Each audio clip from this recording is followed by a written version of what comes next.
वंदे मातरम मेरे सभी छात्रों। मैं सज्जन प्रजापति, वंदे मातरम इंस्टीट्यूट टीकमगढ़ संचालक।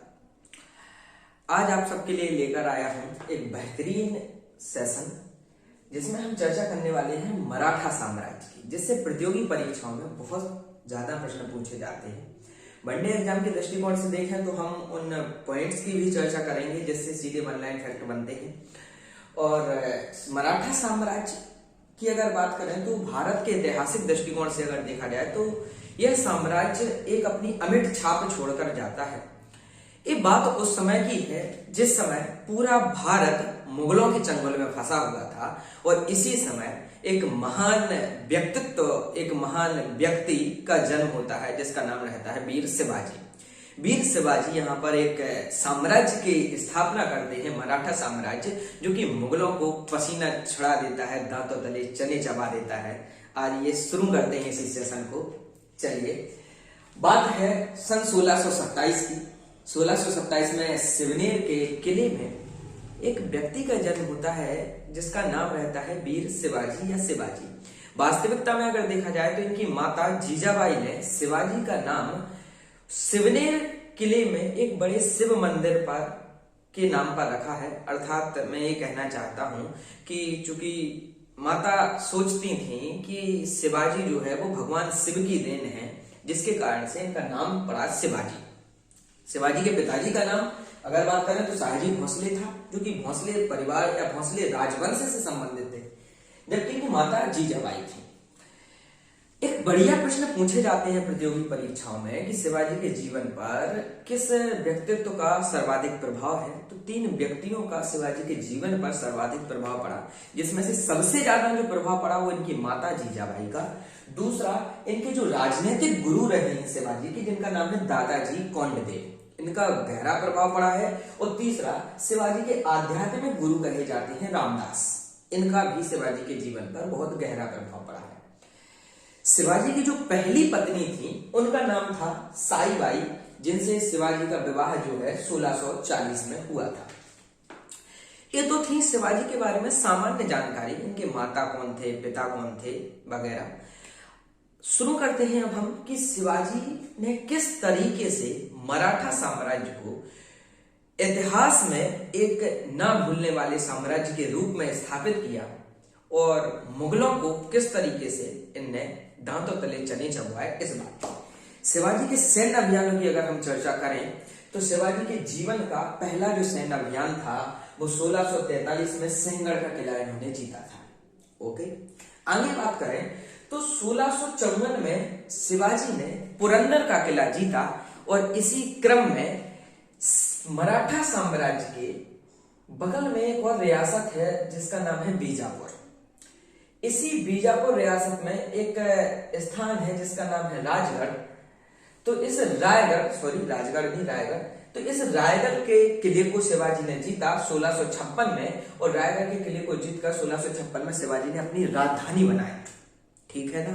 आगे हम बात करें तो 1659 में अगर हम बात करें तो शिवाजी का संघर्ष होता है अफजल खान नामक एक व्यक्ति से। थोड़ा सा इसके बारे में हम विस्तृत चर्चा करेंगे।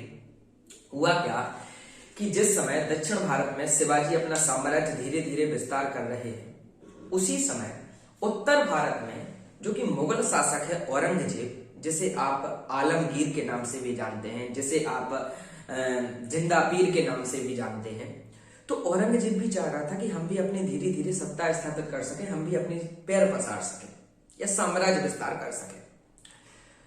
इसी समय औरंगजेब ने 3 ऐसे व्यक्तियों को चुना जो दक्षिण भारत में शिवाजी की साम्राज्य विस्तार की नीति को रोक सके। मैं ये कहना चाहता हूं कि औरंगजेब के कहने पर 3 व्यक्तियों ने शिवाजी से संघर्ष किया और उन तीनों में जो पहला चरण शुरू होता है वो चर्चा होती है अफजल खान की। अफजल खान जो कि बीजापुर का एक योद्धा था, योद्धा ही कहेंगे। तो अफजल खान की एक कूटनीतिक स्थिति क्या थी कि अफजल खान जो अपने विरोधी है, जिससे ये लड़ना चाहता है, जिससे संघर्ष करना चाहता है, उसको बढ़िया से धोखे से खाने पर बुलाकर और फिर उस पर आक्रमण या वार किया करता था।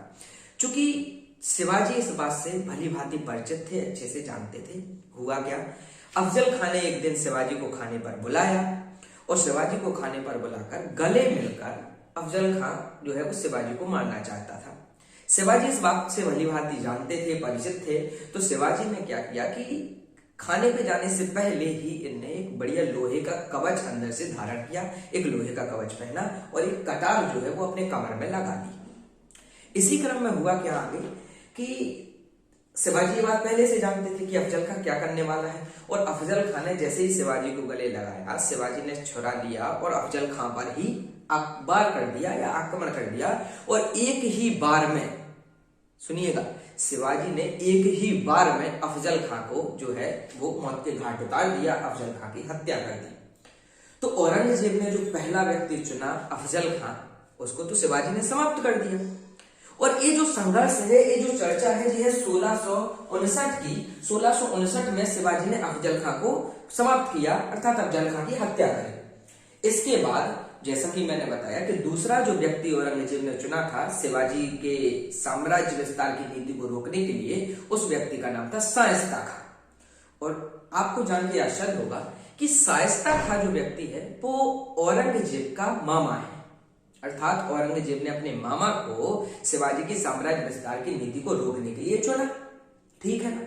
इस चक्कर में हुआ क्या कि शाइस्ता खां इस समय पूना के किले में, कहां के किले में जी, पूना के किले में, जिसे आप आधुनिक पुणे के नाम से जानते हैं, पूना के किले में विश्राम कर रहा था।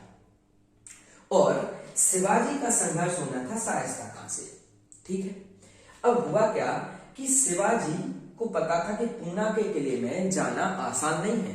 कारण यह है कि शिवाजी का बचपन जो है वो पूना के किले में गुजरा, और इसी कारण से शिवाजी पूना के किले के बारे में चप्पा चप्पा जानते थे, भली भांति परिचित थे। किले में क्या चीजें कहाँ हैं, कौन सा रास्ता कहाँ है, इन सब चीजों से बखूबी परिचित थे शिवाजी।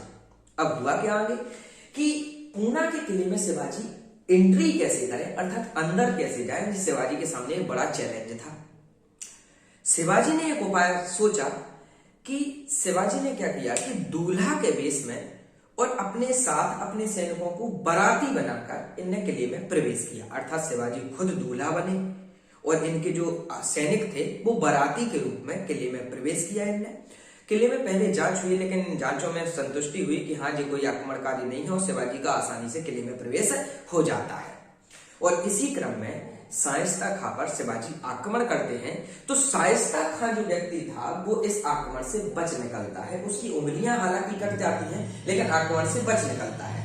परंतु इसी क्रम में अगर देखा जाए तो शाइस्ता खां का जो पुत्र था वो इसी युद्ध में अर्थात पूना के किले में शिवाजी के हाथों मारा जाता है। मैं ये कहना चाहता हूं कि दूसरा व्यक्ति जो औरंगजेब ने चुना था शाइस्ता खां, वो भी शिवाजी ने परास्त कर दिया। हालांकि वो बचकर भाग निकला, लेकिन एक तरीके से शिवाजी ने उसे भी रास्ते से हटा दिया। तीसरा व्यक्ति जो औरंगजेब ने चुना था शिवाजी के लिए वो था जय सिंह। कौन सा व्यक्ति? जय सिंह, जो कि एक हिंदू राजा था। शिवाजी इस बात से अनभिज्ञ थे, उन्हें नहीं लग रहा था ऐसा कि जय सिंह जो है वो औरंगजेब की कही हुई बात को बखूबी मानेगा, हर बात को निभाएगा। यही कारण था कि शिवाजी जो है वो जय सिंह से परास्त हुए। कैसे परास्त हुए, चलिए इस बारे में जानते हैं। तो यहाँ पर अगर मैं बात करूं तो 1659 में अफजल खां की हत्या कर देते हैं।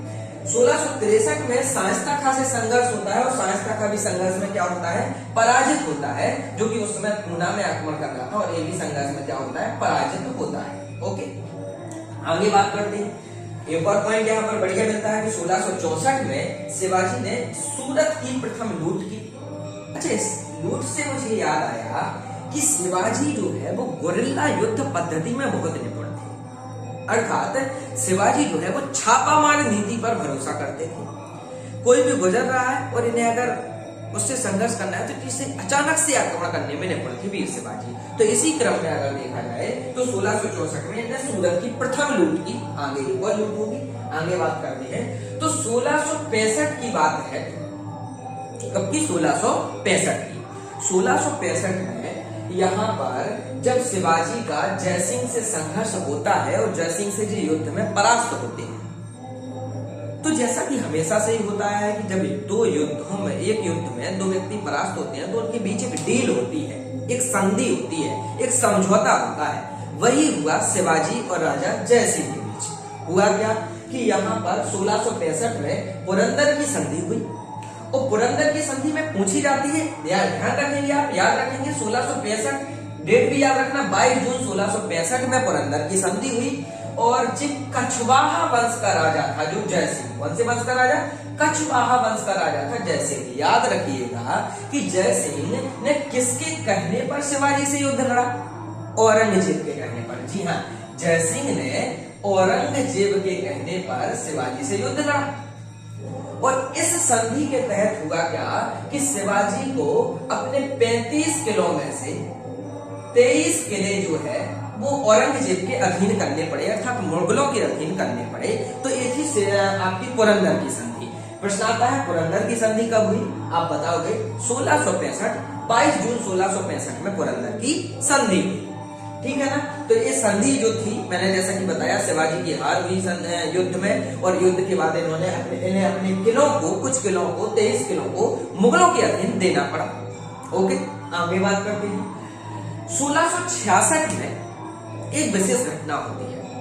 घटना क्या होती है कि औरंगजेब शिवाजी को अपने दरबार में बुलाता है, आमंत्रित करता है, वो शिवाजी जाते हैं औरंगजेब के दरबार में।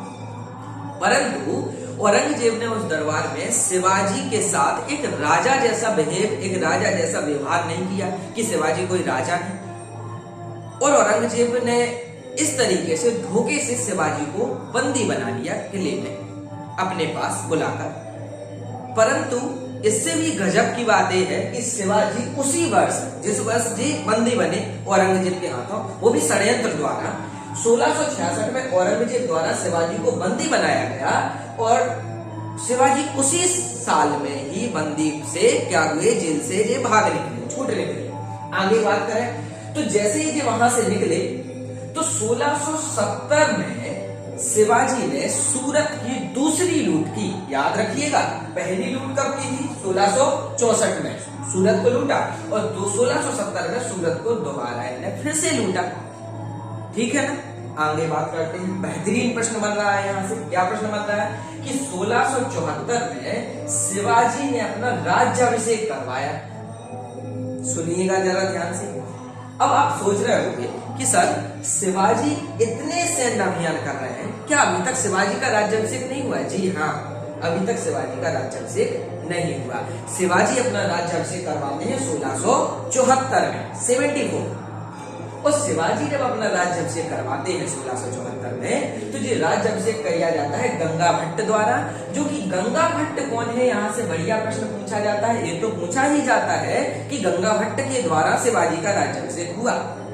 और गंगा भट्ट कौन है, यहाँ पर इस बात की चर्चा करते हैं तो गंगा भट्ट आपके बनारस या वाराणसी के प्रचंड विद्वान हैं। गंगा भट्ट, जी हाँ, तो गंगा भट्ट वाराणसी के या बनारस के प्रचंड, काशी के प्रचंड विद्वान हैं और इनके द्वारा शिवाजी का राज्याभिषेक होता है। कब होता है शिवाजी का राज्याभिषेक? 1674 में। अत्यंत महत्वपूर्ण बनता है प्रश्न। और इसके पश्चात 1678 में शिवाजी के जीवन का अंतिम अभियान, जो कि कर्नाटक अभियान होता है। और बेहतरीन प्रश्न यहाँ से एक और निकल कर आता है कि शिवाजी के जीवन का अंतिम अभियान जो था कर्नाटक अभियान, इस अभियान में इन्हें क्या प्राप्त किया, क्या हासिल किया, क्या जीता? तो यहाँ पर समझिएगा, जिंजी का किला इनकी अंतिम विजय थी। कहाँ का किला? जिंजी का किला शिवाजी के जीवन की अंतिम विजय थी। तो आप ध्यान देंगे जरा कि पहली विजय कब थी शिवाजी का? कौन सा किला? सिंहगढ़ का किला। और शिवाजी के जीवन की अंतिम विजय कौन सी है? जिंजी का किला। ठीक है ना, याद रखेंगे आप। और इसके पश्चात 3 अप्रैल 1980 में शिवाजी का जो है वो देहांत हो जाता है। एक वीर जो है वो वीर गति को प्राप्त होता है। तो शिवाजी का जो हमने जीवन देखा, कितना संघर्षमय जीवन रहा है। और इस क्रम में आप देख रहे हो कि एक दक्षिण में मराठा राजा जो था, उसने कितना गजब का प्रशासन किया, कितने गजब के सेना अभियान चलाए, और शिवाजी के बाद जो इनके पुत्र राज्याभिषेक होता है वो संभाजी का होता है, यानी कि इनके उत्तराधिकारी बनते हैं। हालांकि मराठा साम्राज्य लंबा चलेगा, लेकिन नींव किस तरीके से पड़ी ये शायद आप लोगों ने इस वीडियो में जानने का प्रयास किया होगा। और यहाँ पर जो फैक्ट बनते हैं आपकी प्रतियोगी परीक्षाओं के हिसाब से, उन सारे फैक्ट्स को मैंने मेंशन किया है और कोशिश करी है कि जो शिवाजी के सैन्य अभियानों से प्रश्न आते हैं वो आप पर बेहतरीन तरीके से बन जाए। अगर हमें किसी भी चीज के पीछे की परिस्थितियां पता होती हैं या पीछे की घटनाएं पता होती हैं तो हमें उन पॉइंट्स को याद करना बहुत आसान हो जाता है। इसी क्रम में शिवाजी का जीवन एक छोटे से रूप में बहुत छोटी सी कोशिश करी है मैंने आपको समझाने की, और चूंकि समय कम है, वीडियो की जल्दबाजी के कारण मैंने आपको शॉर्ट में ही शिवाजी का जीवन बता दिया।